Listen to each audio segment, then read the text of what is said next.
En estas elecciones habrá 2.744 candidatos que intentan obtener 208 cargos públicos. Un presidente y sus dos vicepresidentes, 130 diputados, 60 senadores, 5 parlamentarios andinos titulares y sus 10 suplentes en caso de ausencia o impedimento del titular. Es decir, solo el 7.8% de candidatos obtendrá un puesto. Ese es el primer gran error de estas elecciones. Hola, soy Santiago, normalmente hablo de idiomas y lingüística, pero me gusta cruzarlos muy seguido con historia, sociedad y política. Entonces, puedes seguirme por acá, apoyarme por acá, y me gustan mucho las elecciones. Entonces, heme aquí. Al estudio de elecciones se le llama cefología, y ese cefo significa piedrita en griego antiguo, porque antes votaban echando piedritas en una urna. Yo sé que es posible que alguna persona que esté viendo este video crea que hace 26 años que gobierna la izquierda en el Perú. Les ruego, como voy a hacer un par de veces más en este video, que vean un poco más allá de sus narices. Para empezar, podríamos decir que desde que cayó Fujimori, las elecciones las ha ganado el antifujimorismo. Pero eso no es lo mismo que la izquierda.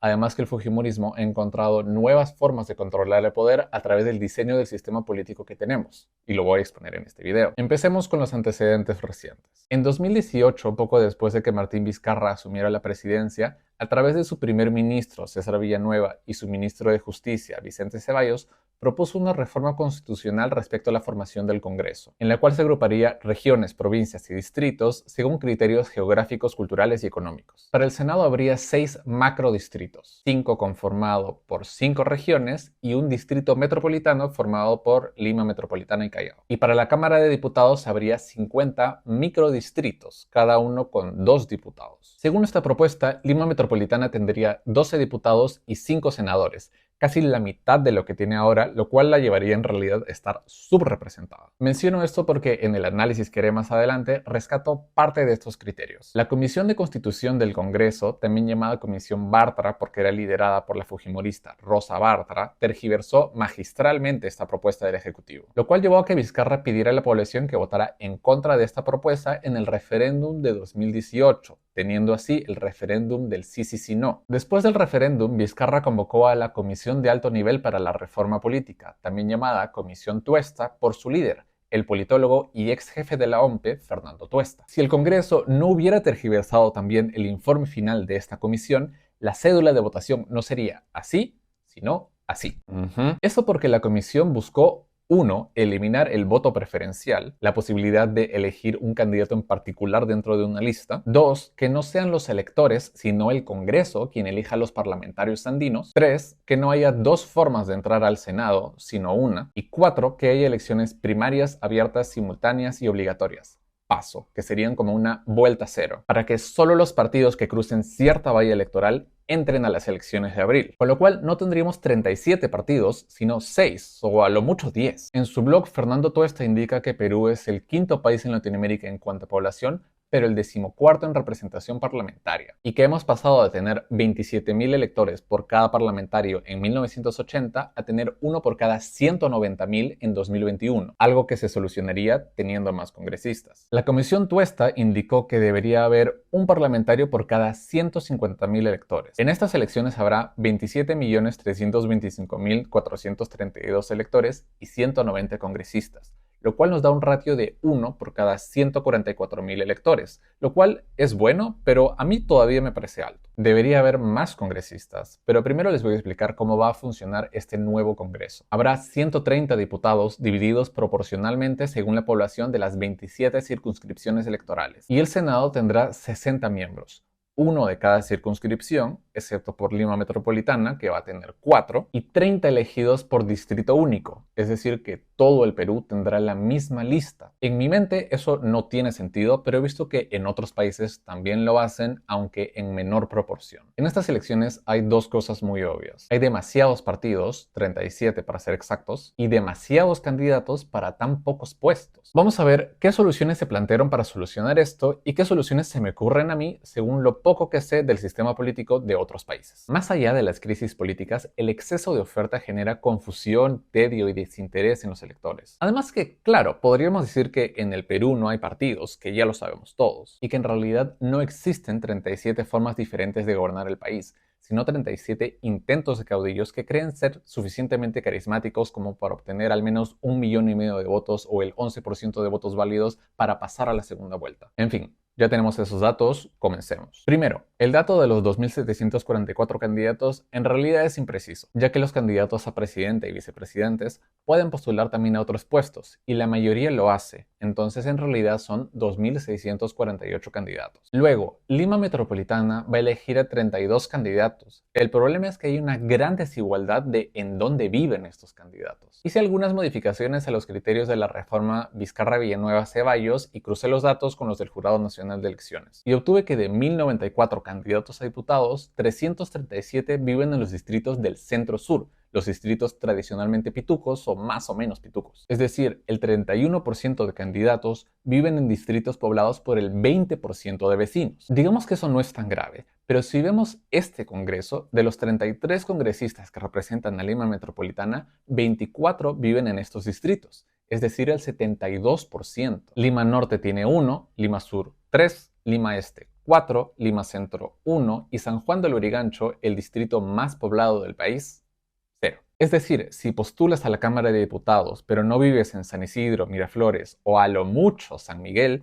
tienes apenas un 29% de posibilidades de entrar. Ok, en realidad esta es una interpretación más o menos incorrecta, más o menos intencional de los datos, pero tú me entiendes. Además, por alguna razón, uno puede postular por una circunscripción electoral donde no vive ni tampoco nació. No sé por qué es así, me parece incorrecto y que puede llevar a que potenciales futuros congresistas no tengan nada que ver con la región a la que representan. 111 candidatos a diputados por Lima Metropolitana no viven en Lima Metropolitana. Imagínate que esto pasara, por ejemplo, en el Callao. La gente del Callao probablemente no consideraría justo tener candidatos y congresistas que sean limeños. De la misma manera, yo no quiero congresistas que no sean de Lima. Y aquí encontramos un problema porque también es debatible el quién es de dónde. No es mi caso, pero si yo nací en Loreto, pero viví de los 2 a los 17 años en Cusco y después vine a estudiar y me quedé trabajando en Lima, lo más correcto sería que postule por Loreto porque nací allí, o por Cusco porque allí se formó mi identidad, o por Lima porque ahora vivo acá. Pues creo que puedes migrar libremente, pero que para postular por una circunscripción debes haber vivido allí por lo menos por 3 años. No sé qué criterios tendrá la ley electoral. Intenté buscarlos, pero no encontré nada. Tal vez baste con tener una propiedad allí pese a no vivir en ella, pero en fin, quedémonos con que si vives en Lima, eres limeño. De los candidatos a diputados por Lima, el 10% no vive en Lima, y de los candidatos a senadores es el 7%. Son números bajos, pero creo que deberían ser 0. Algo que me parece importantísimo resaltar es que de los 964 candidatos que intentan entrar al Senado por el Distrito Único Nacional, 562 viven en Lima, es decir, el 58% es de una ciudad poblada por el 30% del país. Entre los 35 candidatos, 29 de los que ocupan el puesto número 1 viven en Lima Metropolitana, es decir, el 83%. Y como sabemos que pocas personas votan por una persona que tiene el número de 6 a más, contemos a los primeros 5. De los 170 candidatos que hay entre los 35 partidos, 115 viven en Lima, o sea, el 67%. O sea, digamos que el 67% de senadores que entrarán por el Distrito Único Nacional serán de Lima,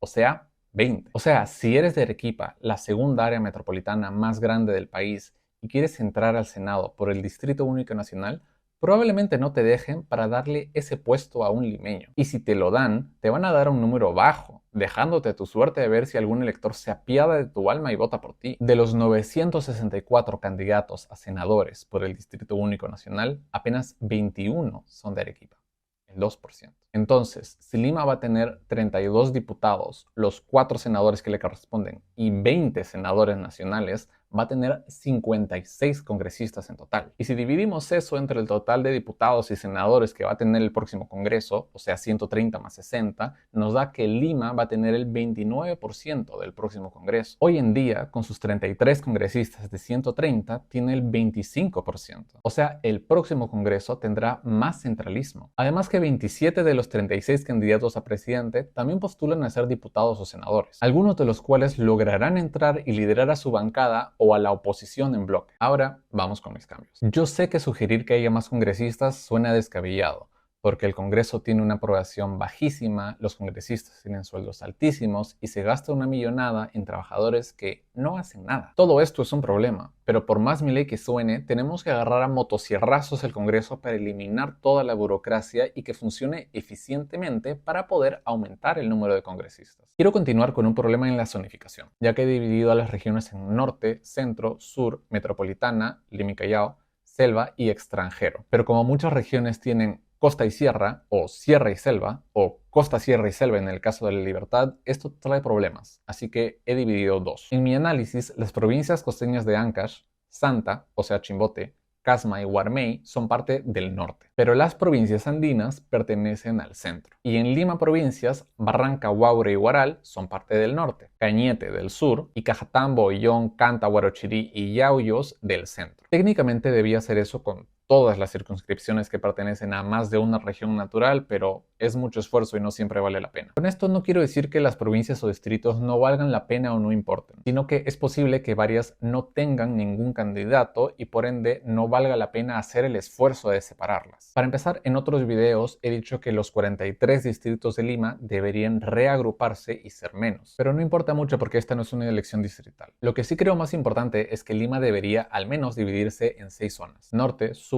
este, San Juan de Lurigancho, centro, los distritos tradicionales del centro histórico y centro-sur, los distritos pitucos o semipitucos. Entonces, Lima sigue teniendo 32 diputados, pero mejor divididos según cada zona. Ya no habría 24 diputados del centro-sur, sino 6. Lima Norte tendría 9, Lima Sur 6, Lima Este 4, el centro histórico 4 y San Juan de Lurigancho 3. Porque de los 33 congresistas que tenemos actualmente, ¿te sientes representado por todos? ¿A cuántos puedes nombrar? Si reducimos la cantidad y los zonificamos, serán más recordables y representativos. Incluso creo que la valla electoral debería bajar para que entren más partidos sin necesidad de formar bancadas de 5. Hasta 2016 las cosas eran así. Incluso había bancadas con un solo congresista. La realidad es que mientras menos partidos políticos haya, más poderosos serán los partidos ambivalentes, o en términos políticos, kingmakers, como Alianza para el Progreso o Podemos Perú, que a veces juegan para el oficialismo y a veces para la oposición. Después,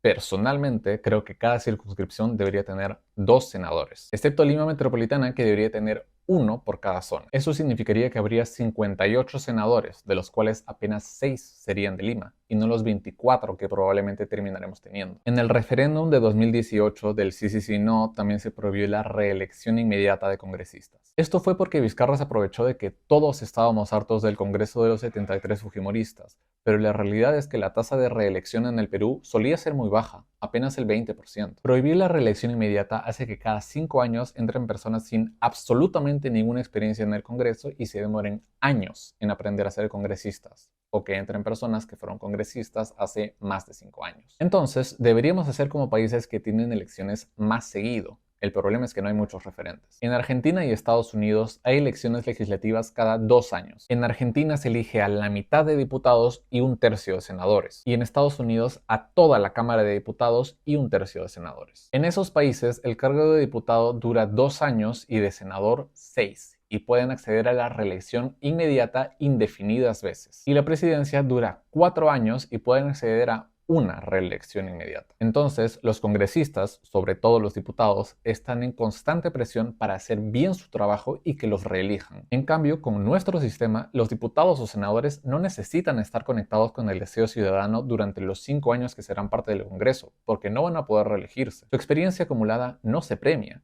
Y el Congreso queda siempre en manos de novatos que buscarán enriquecerse lo más posible, lo más pronto posible. Claro, antes teníamos a Mulder, Luz Salgado, Vitocho y demás que llevaban más de 20 años siendo congresistas. Pero créeme, eso es mejor que tener a gente nueva e improvisada. De igual manera, para ser senador se requiere tener más de 45 años. O sea, es un requisito más alto que para ser presidente. Y en un país bastante joven. Ni los países con las poblaciones más viejas tienen requisitos tan altos. En Italia es 35 años y en Japón 30. En la práctica sí suelen ser personas mayores quienes postulan y entran al Senado, pero para postular las edades mínimas son esas. Otro sinsentido es que en realidad la edad mínima no es 45 años. Es 45 años si no has sido congresista antes. O sea, alguien que entró a este congreso con 25 años y sale con 30 puede postular al Senado.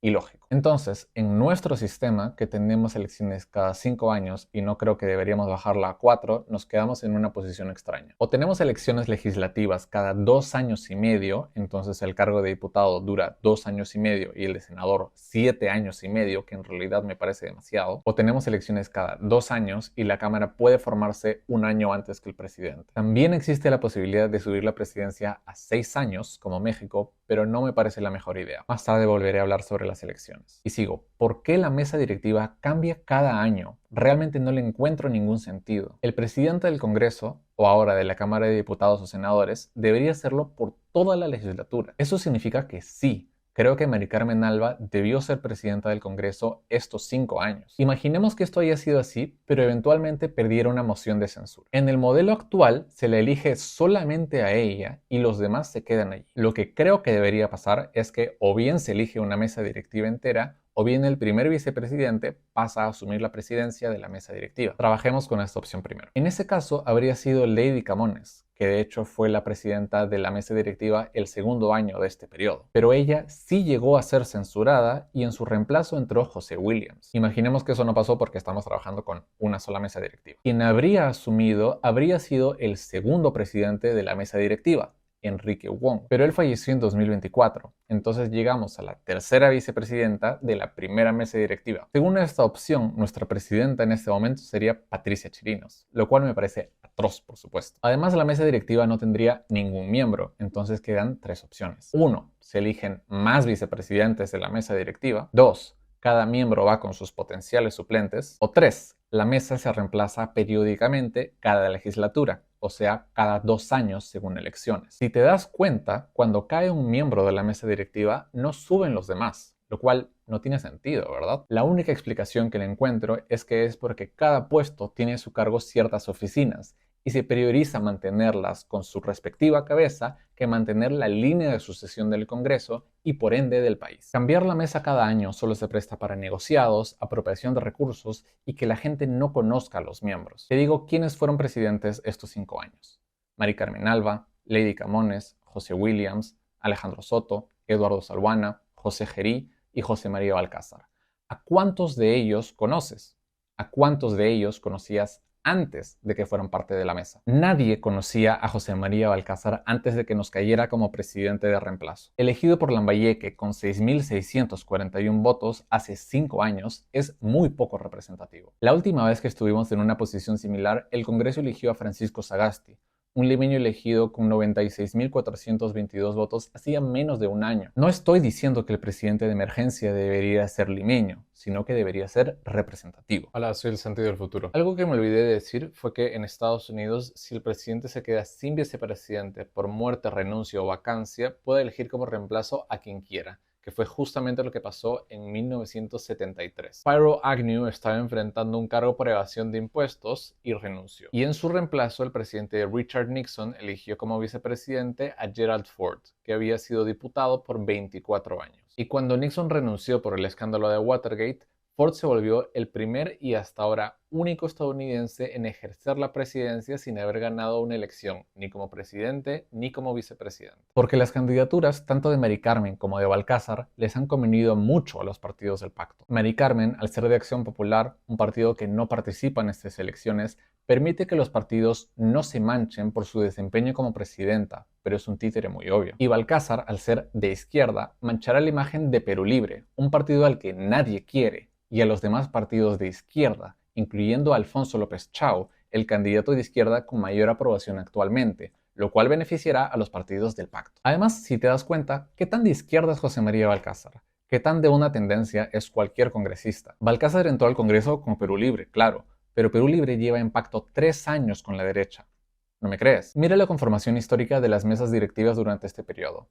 ¿Notas algo extraño? ¿Qué hacen el Fujimorismo y los demás partidos de derecha sentándose con Waldemar Cerrón de Perú Libre? Lo mismo que hace Balcázar anunciando a Hernando de Soto como su primer ministro, diciéndonos que las ideologías políticas no existen. Lo que existen son los intereses mafiosos. Porque estos partidos pueden acusarse, insultarse y decirte que son oponentes, pero juegan para el mismo equipo y te lo dicen en tu cara desde la mesa directiva. Los medios de comunicación masivos pueden decirte que la izquierda radical comunista está en Palacio, que Vladimir Cerrón es el presidente en la sombra y que No pueden ir a ver nunca más a Bad Bunny, porque ya Bad Bunny no va a venir al Perú. pese a que vino en pleno gobierno de Castillo, un comunista, y eso no lo hace comunista a él. Pero la verdad es que este nuevo inquilino de Palacio será tan irrelevante como todos los que han venido antes. El poder lo tiene el Congreso y le alquila Palacio a su títere hasta que se aburre de él y lo desahucia. Cuando Dina asumió como presidenta, se alejó de Perú Libre y fueron los partidos de derecha quienes la blindaron. El caso de Dinámicos del Centro se cayó, el del Club Apurímac también, y le perdonaron los 50 muertos, las cirugías y el Rolex Gate a cambio de que ella no renunciara, pues se convocarían nuevas elecciones y la Constitución no deja claro si serían solo presidenciales o generales. Y que firme las leyes pro crimen y la extensión del Reinfo y no diga nada sobre la elección del Defensor del Pueblo, el Fiscal de la Nación, el Contralor General, los miembros de la Junta Nacional de Justicia y los magistrados del Tribunal Constitucional. Porque todos estos partidos juntos nos han llevado al alza de extorsiones y de la minería ilegal, y sus nexos y sobornos están a la vista. Por eso es que no importa realmente tu voto, ni que hagas campaña por uno u otro político, ni que los defiendas ni que te pelees. No importa quién sea el presidente, todos defienden los mismos intereses, los suyos propios, y recurren a erosionar la democracia y enriquecerse a través del Estado y los mercados informales e ilegales. Pero no quiero concentrarme en eso ahora. Quiero hablar de los modelos parlamentarios y electorales de otros países, de más cercanos a más lejanos. En Colombia hay una circunscripción especial afrodescendiente, que tiene un diputado, y una circunscripción especial indígena que tiene un diputado y 2 senadores. Hola, soy yo de nuevo. También hay un diputado para la comunidad raizal del archipiélago de San Andrés, Providencia y Santa Catalina, uno para los consulados y 16 para los programas de desarrollo con enfoque territorial, las zonas más afectadas del conflicto armado interno. También el perdedor de la segunda vuelta tiene un asiento en el Senado y su vicepresidente en la Cámara de Diputados. En Nicaragua, el perdedor de la segunda vuelta tiene un puesto en la Asamblea y el último presidente también. Pero como Nicaragua no es un país muy democrático, el perdedor de la segunda vuelta a veces es oposición, a veces es aliado y el último presidente es el presidente actual. En Bolivia hay 7 circunscripciones especiales indígenas y en Venezuela hay 3 escaños indígenas. Y acá seguro alguien dirá: ay, eres un zurdo caviar indigenista, leyenda negrista que pone de ejemplos a países socialistas fallidos. Cállense y vean más allá de sus narices. Este país tiene 55 pueblos indígenas con 48 lenguas que merecen tener sus voces escuchadas en los altos niveles del Estado. Ponemos un senador indígena y al perdedor de la segunda vuelta y ya tenemos los 60 senadores del diseño actual. Sí me parece difícil determinar quién es indígena, tanto como para electores como para candidatos, pero alguna manera habrá. Ahora hablemos sobre el modelo de gobierno. Desde el gobierno de PPK nos hemos manejado como un modelo parlamentarista pese a ser semipresidencialista. Eso se tiene que solucionar, o bien impidiéndolo, o bien legitimándolo. En la mayoría de países de Latinoamérica mantienen un modelo presidencialista y no semi. Es decir, no hay un primer ministro, solo ministros regulares. Por ello, no se necesita la confianza del Congreso para aprobar el gabinete. El presidente los elige y el Congreso no puede hacer nada. La segunda opción es legitimarlo, que es lo usual en muchos países de Europa que tienen un rey sin ningún poder político o un presidente con facultades políticas limitadas que en este momento no recuerdo y concentran el poder en el primer ministro. Para ser primer ministro debe ser el líder de tu partido y tras elecciones sumar la mitad más uno del número total de diputados, sea entre los congresistas de tu partido únicamente o en alianzas y negociaciones con los de otros partidos, en las cuales los diferentes ministerios son abiertamente responsabilidad de tal o cual partido. Asimismo, el primer ministro puede disolver el Congreso en cualquier momento y convocar a nuevas elecciones, pero el plazo máximo entre una elección y otra es de 4 o 5 años. Comienzo con el ejemplo de España, de quien para bien o para mal heredamos muchas cosas. En España le dicen presidente del gobierno, pero en realidad es un primer ministro. El actual presidente, Pedro Sánchez, obtuvo el cargo en 2018, tras una moción de censura al presidente de ese entonces, Mariano Rajoy. Como Sánchez era el líder de la oposición, se volvió el presidente. Luego convocó elecciones en abril de 2019, pero ante no poder formar alianzas con los demás partidos, tuvo que convocar elecciones nuevamente en noviembre de ese mismo año. Después de esas elecciones formó un gobierno en minoría, ya que obtuvo la mitad simple de los votos, más votos a favor que en contra, pero no una mayoría absoluta, los votos de la mitad más uno del número total de diputados, que le habrían dado un gobierno en mayoría. En la práctica no hay mucha diferencia entre uno y otro, solo que estando en minoría eres más vulnerable. En 2023 volvió a convocar elecciones y de hecho quedó en segundo puesto, pero el partido que quedó en primer puesto no pudo formar alianzas y la batuta cayó hacia él, y allí sí pudo formar un gobierno en mayoría, aunque pequeña. Ahora veamos el caso del Reino Unido y sus ex colonias. En 2010, el Partido Conservador ganó las elecciones, se alió con los liberales demócratas y David Cameron asumió como primer ministro. En 2015, volvieron a ganar las elecciones y no necesitaron de los liberales demócratas para formar gobierno. En 2016, pese a oponerse al Brexit, convocó al referéndum y al ganar el sí, renunció. Cuando esto pasa en el Reino Unido, el primer ministro mantiene un gobierno en funciones y los diputados del partido votan entre sí para elegir un nuevo líder que asumirá como primer ministro. En esa elección fue elegida Theresa May, que convocó elecciones en 2017. Nuevamente su partido ganó, aunque en minoría, y se mantuvo en el cargo hasta 2019,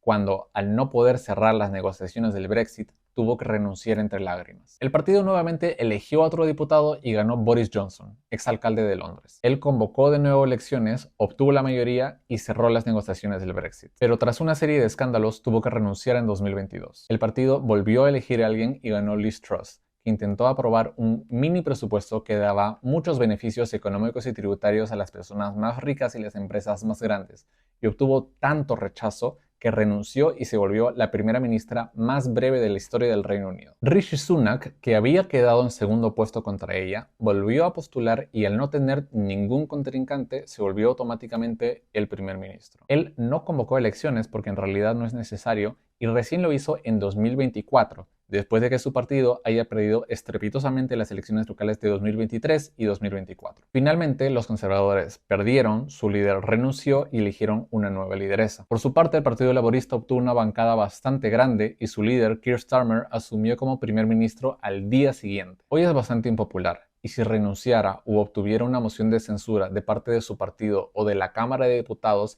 se quedaría como primer ministro en funciones hasta que su partido eligiera a un nuevo líder, porque en el Reino Unido lo que prima es el partido que ganó las elecciones legislativas más recientes. Lo mismo pasó en Canadá. Justin Trudeau renunció y se quedó como primer ministro interino hasta que su partido eligiera a un nuevo líder, Mark Carney, quien ni siquiera era diputado en ese entonces. En estos modelos los candidatos tienen que hacer campaña interna y todos los miembros del partido votan, entonces es importante estar en sintonía con el deseo de los ciudadanos. Hacer un modelo así en Perú puede verse como una forma de legitimar la repartija y repartición de ministerios que ya tenemos, pero no me parece malo siempre y cuando sea transparente y esté así indicado en la Constitución. Pero eso no tiene ningún sentido histórico, geográfico y cultural. Ningún país de Latinoamérica se rige así. Lo más cercano es Canadá y las otras ex colonias británicas en el Caribe. La única razón por la que España se maneja así es porque es un reino europeo, y allá ese es el modelo más común, tanto en reinos como en la mayoría de repúblicas. Entonces habría que volvernos un régimen presidencialista,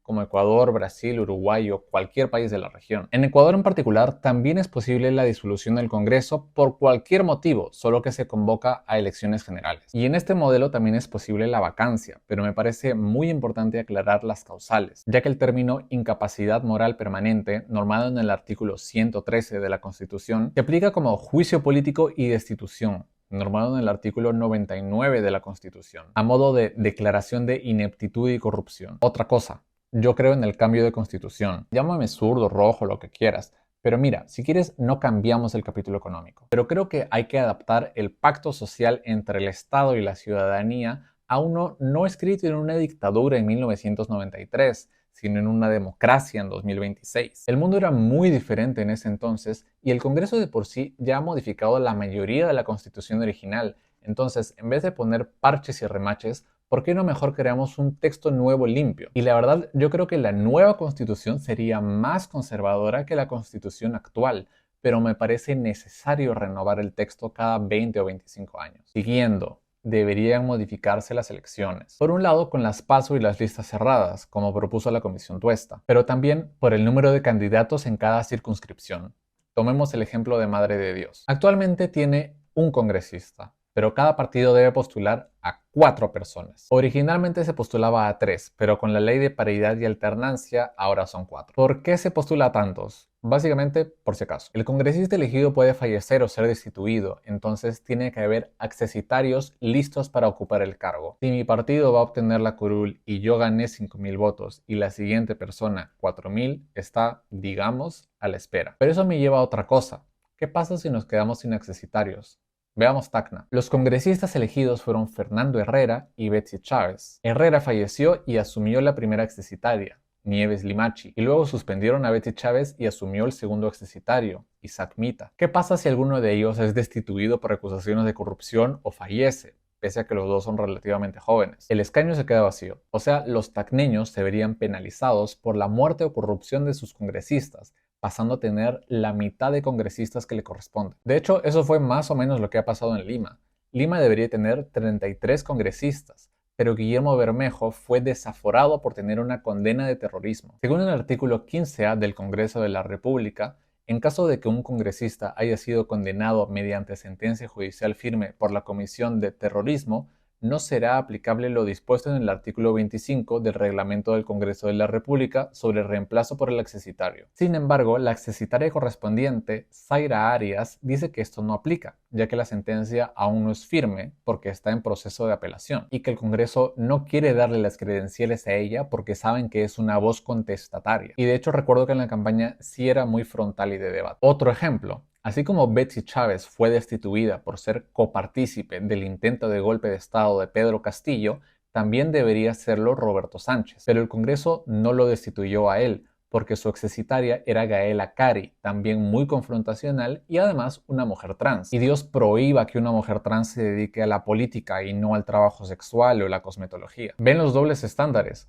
No digo esto porque Zaira Arias o Gaela Cari sean santas de mi devoción, sino que si la ley indica que una circunscripción debe tener X número de congresistas, debe tenerlos, y no ser penalizada por el fallecimiento o mal accionar de los mismos. Y si una congresista tuvo un mal accionar, todos los que la tuvieron deberían enfrentar las mismas consecuencias, pero eso no ocurre. Entonces, creo que lo mejor sería que las curules nunca puedan quedarse vacías y nunca puedan quedarse sin accesitarios. ¿Y cómo puede pasar eso? Cambiando las elecciones, pero creo que hay dos maneras. La primera me parece la más viable y económica, con elecciones primarias y listas cerradas, con el número exacto de congresistas que va a tener la circunscripción. Entonces, en las elecciones primarias postulan, qué sé yo, 20 personas, y quedan en el caso de Tacna, 2. A las elecciones generales postulan esos 2 y si pasa algo, el accesitario sería el que quedó tercero en las primarias. Así tenemos menos candidatos innecesarios en las generales, menos plata gastada en campaña y menos candidatos invitados a postular. O en caso que la curul quede vacía, se convoca a nuevas elecciones. Esto ocurre en otros países. En el Reino Unido, cuando una curul queda vacía,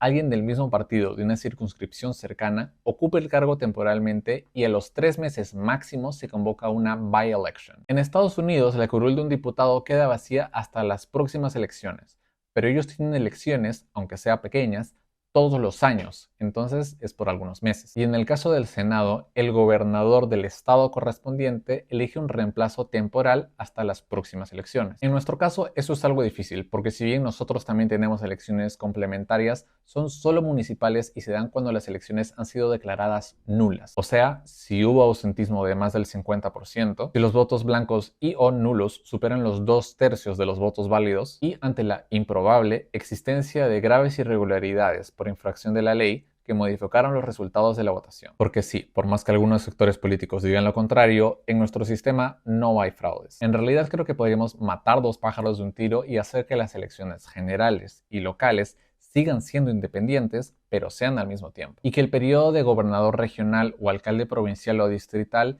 dure 5 años y empiece también en 28 de julio. De hecho, hasta 1998 el cargo duraba 3 años, pero ahora son 4. Con ello, Rafael López Aliaga no habría podido postular a la presidencia, perdido, luego postulado a la alcaldía, ganado, y después renunciar a la alcaldía para volver a postular a la presidencia. Eso da mala señal de cualquier político. O postulas a una o postulas a la otra. Y por ultimito, si las elecciones son en abril, me parece muy tardío que se inscriban en diciembre y pasen por un periodo de tachas hasta marzo. En Estados Unidos tienen elecciones primarias entre febrero y junio, dependiendo del estado. Luego empieza la campaña grande y las generales son en noviembre. O sea, tienen casi un año entero de campaña. Creo que deberíamos hacer algo parecido para conocer bien a los candidatos. Otra cosa que me gustaría copiar de los gringos. En Estados Unidos, para poder participar de un debate, tienes que tener por lo menos 15% de apoyo en encuestas elegidas por el comité de debates. Si eligiéramos ese porcentaje acá, no podríamos tener a ningún candidato, pero podríamos poner por lo menos a los que superan el 5%. Poner a 36 candidatos hace que ninguno llame la atención o recurran a medidas populistas como insultos o parecidos. Claro, todos los demás dirán que el debate favorece a los grandes, que es injusto y etcétera, pero me parece lo mejor para la ciudadanía. Incluso he leído propuestas de que la elección de congresistas sea en la segunda vuelta, pero en realidad no me parece buena idea. Creo que favorecería mucho a los dos partidos que participen de ella. Entonces, espero que después de todo esto te quede un poco más claro que todo esto no es una falla en el sistema. No refleja la mala calidad de políticos que tenemos ni el desinterés de los ciudadanos en las elecciones. Es el diseño mismo saliendo a flote, sacándose la careta y diciéndonos esto es lo que soy. Y nuevamente, creo que por eso y muchas cosas más hay que cambiar. Y bueno, eso es más o menos todo, así que si me permites te dejo unos puntos clave. Hay 2.744 candidaturas para ocupar 208 cargos públicos. Apenas el 7% de candidatos lograron puesto. El 72% de candidatos son limeños, pese a que solo 36 o el 17% corresponden exclusivamente a limeños. Esto porque la elección del Senado beneficiará enormemente a Lima y por ende perjudicará a las demás circunscripciones electorales. Y luego, mis sugerencias. Hacer una reforma congresal para cortar toda la burocracia, que haya más congresistas y la representatividad sea mejor. Que ante la muerte o el desafuero de un congresista, su escaño nunca quede vacío, sino que asuma automáticamente su executario o se haga una nueva elección, aunque esto es más difícil. Hacer una reforma política para que o bien seamos un régimen presidencialista fuerte o bien un régimen parlamentario. Pero esto último no me parece lo más ideal por razones culturales, geográficas e históricas. Hacer una reforma electoral para que la campaña dure más tiempo y podamos conocer mejor a los candidatos. Que en los debates participen solamente los candidatos con mayor apoyo entre la población. Que haya elecciones más seguido y se permita la reelección, así premiando a los congresistas buenos. Que las elecciones generales sean al mismo tiempo que las locales. Que solo puedan postular por una circunscripción las personas que viven en dicha circunscripción. Bajar la valla electoral para debilitar los partidos kingmakers. Que cada circunscripción tenga 2 senadores y Lima Metropolitana se divide en 6 zonas con un senador cada una. Y tener al perdedor de la segunda vuelta en el Senado y también a un senador de un distrito especial indígena. Dime qué te parece todo lo que te digo y por favor ten en cuenta que para hacer este video he leído un montón, he usado referencias, he contado antecedentes, he expuesto la situación en otros países y no estoy hablando de políticos ni campañas en particular, sino estoy hablando de la política y el sistema en total. Así que por favor, sé respetuoso en los comentarios. Bye y nuevamente, si te interesa, puedes apoyarme por acá. Muchas gracias.